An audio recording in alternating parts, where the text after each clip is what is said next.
Happy Thursday, everyone. I'm Monica May. Welcome to One Take Live. It seems like it's been a moment since I've seen you last. I hope you had an enjoyable and safe Thanksgiving holiday. Well, just like you went to the poll to elect the next president, there's something else, another decision that you'll have to make, and that is about your health care for this upcoming year.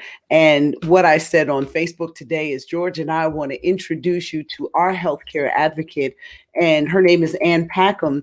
And Ann and I have known each other back when I was doing the Tom Joyner Take a Loved One to the Doctor Day. Whenever I needed a spokesperson on the radio or someone to just sit and vend with us to answer people's questions, Ann was always there. And to figure out that, Ann, I'm not there anymore. I need your help with healthcare. The time has come right now. Because you know what, Ann? I am paying an arm and a leg for Cobra insurance. And I just said, I can't do this anymore. And we caught up with her right at this is the time to do it. So Ann, welcome. And thank you so much for taking a moment, because I know you've been on the phone since early this morning. Yeah, it's a pleasure to help you, Monica. And I know there's a lot of people in the community that are in your same position who maybe have lost their job for various reasons, and they see the Cobra bill and they panic because they really can't continue to pay those rates, and they need some options. So that's what I'm here to help them with. Mm-hmm. And even if you choose to retire, leave on your own, or whatever the case may be, if you're not at that age for Medicare, you got to do something. So this is the time, this is that window of time. We have until the 15th to do that. What is a person really looking like in terms of just basic coverage? And if you could give us just some ballpark figures, and what's the process like to get hooked up? So it's kind of hard to give exact figures, right? Because really the cost of the plans is one thing. And, as you get older, they cost more. So somebody who's young in their 20s could be looking at a plan that's just only around $250 a month, maybe. Someone who's closer to retirement age in their early 60s is looking at $700-800 a month. But that's not necessarily what you pay, right? The whole concept of the Affordable Care Act is that you, based on your income, you qualify for some help. So, if somebody who's earning maybe $25,000 a year, who's in their 30s, they may only pay $60-70 a month, and then the government is chipping in the other $250 or something. So it's hard to say without going into everybody's individual case what they would pay for their coverage. Everybody's also different in terms of whether they want to get a plan that really covers for everything, every eventuality, versus I just need something where I can see the doctor for a reasonable amount of money, but I don't anticipate needing much more than that. We also have to think about dental coverage. We have to think about vision care. We have to think about a family plan versus, am I just going to cover myself? Of course, you're not going to do that. But there are a lot of variables. But one of the things that I pulled up was one of the applications, and it asks a lot of information, especially about your background, your finances, and stuff like that. But they have to have something as a barometer. Is that true?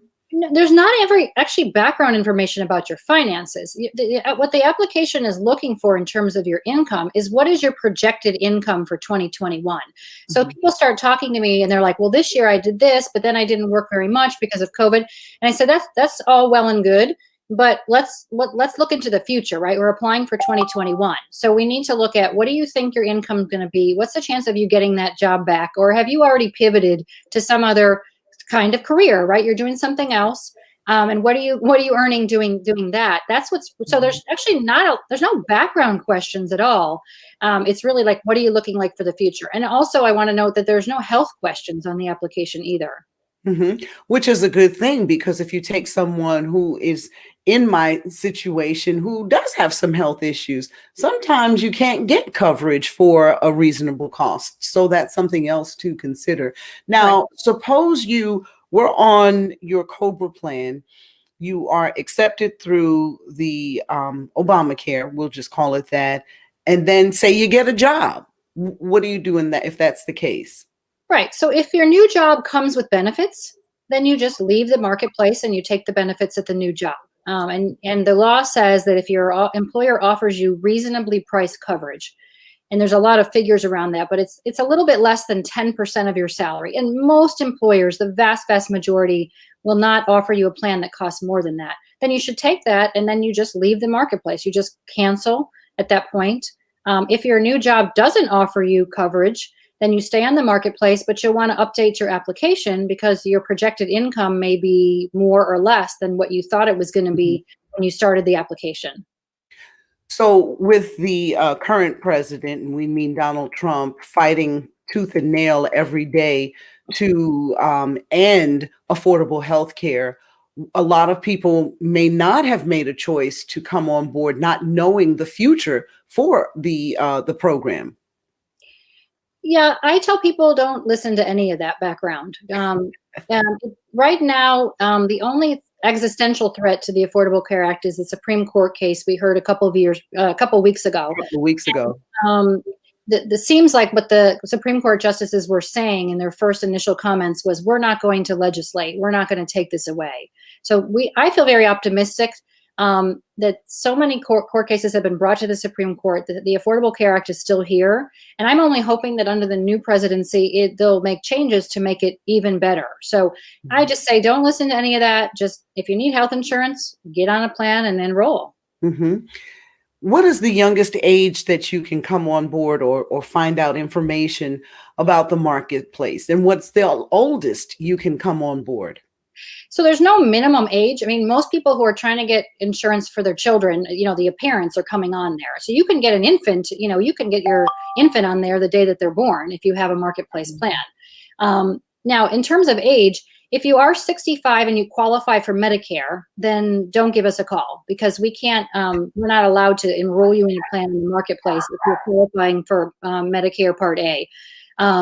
There are some people over 65 who do not qualify for Medicare. They tend to be people who did not work the 40 quarters in the U.S. So a lot of immigrant families will be in that situation. Then we can help them get a marketplace plan if they're over 65. Okay. What about, I'm trying to think of some other questions that have come up.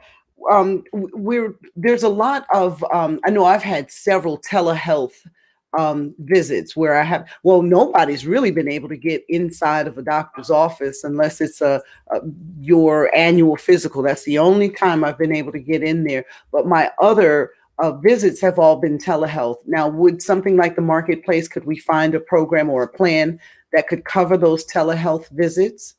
Yes. I mean, so because of COVID, right, telehealth has expanded greatly. So before, the reason that we didn't do a lot of telehealth, even though we have the internet, is because the health insurance plans didn't reimburse for it. But they've been given special compensation to do that. And we don't have any reason to think that that will go away. We hope not. So all of the plans have some version of teledoc or you either have two options, right? You can call a teledoc, which is sort of like any doctor in the world, or they have somebody online who'll give you some basic advice. And then there's being able to talk to your own primary care doctor via the computer, and they're billed separately. But all of the plans right now have that option in some way, shape, or form. Okay.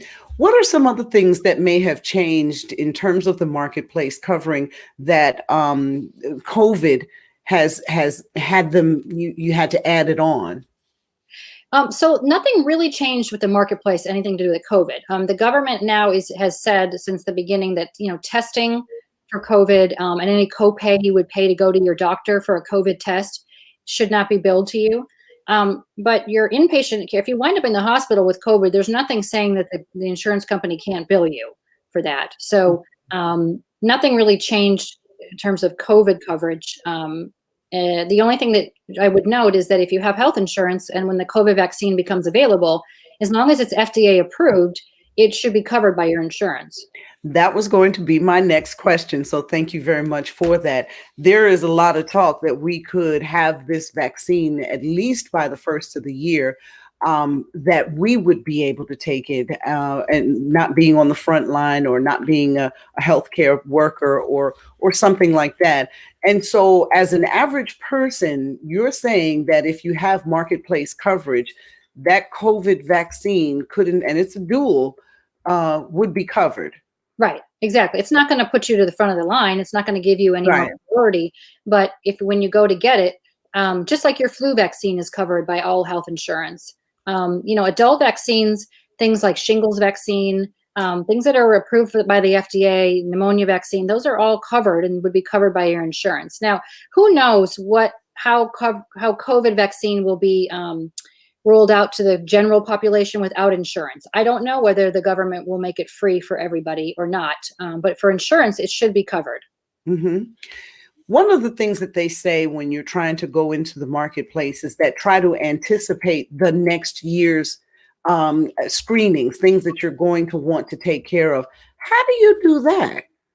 Well, you look at your age, right? I mean, for us women, you're supposed to get your mammogram every year, right? So that that's covered by all the plans, right?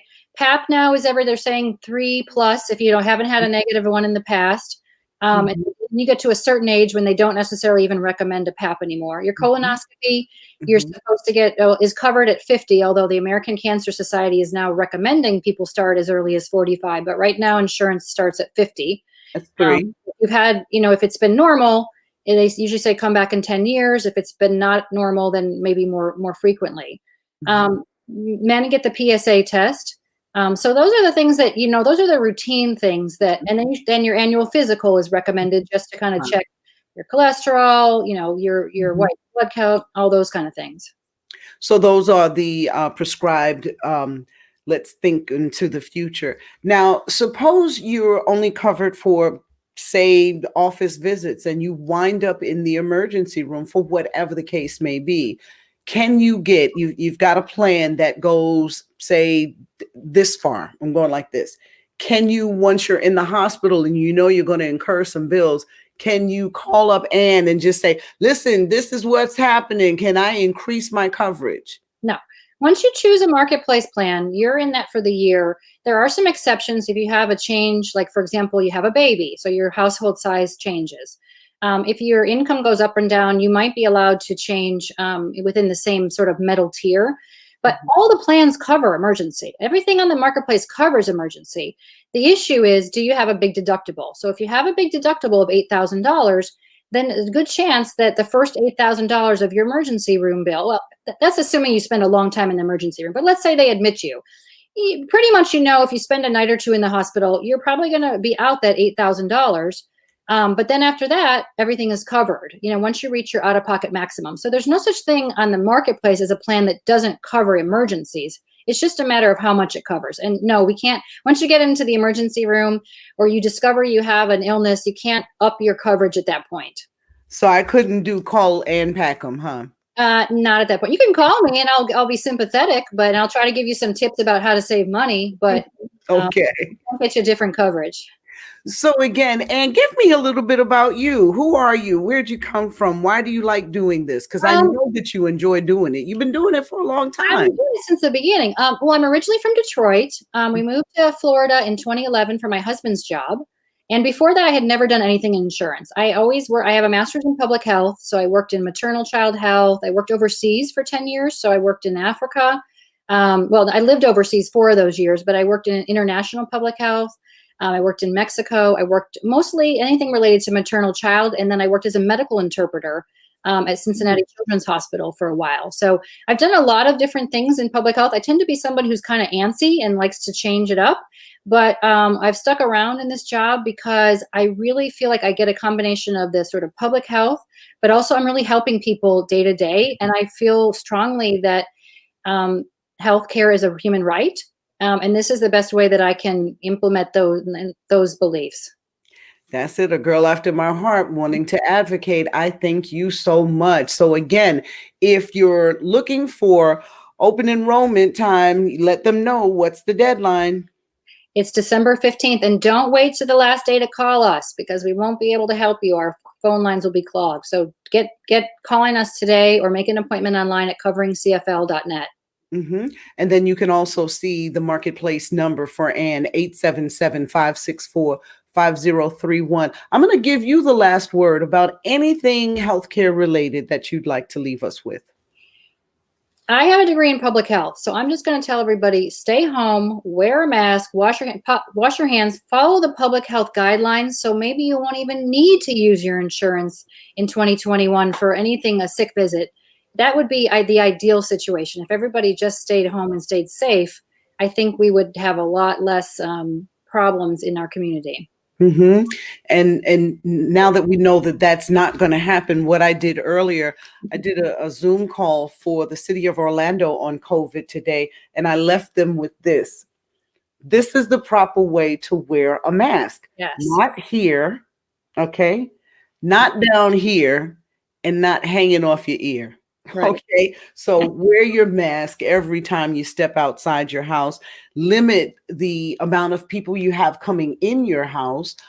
Christmas is coming. I spoke with an epidemiologist today, and she said, I don't want to tell you not to have a gathering, but I mean, can it be just your immediate family? So those are the things we have to take into consideration. Again, Ann Packham with the Marketplace Affordable Healthcare. This is the way to go for 2021. The deadline is December 15th. You can always watch us on YouTube to get this whole thing replayed back for you. And thank you so much for being on with us tonight. I appreciate you. Monica, thank you very much for having me. And I thank you for all the help you've given George and myself. And I thank you for watching another edition of One Take Live. Have a wonderful evening.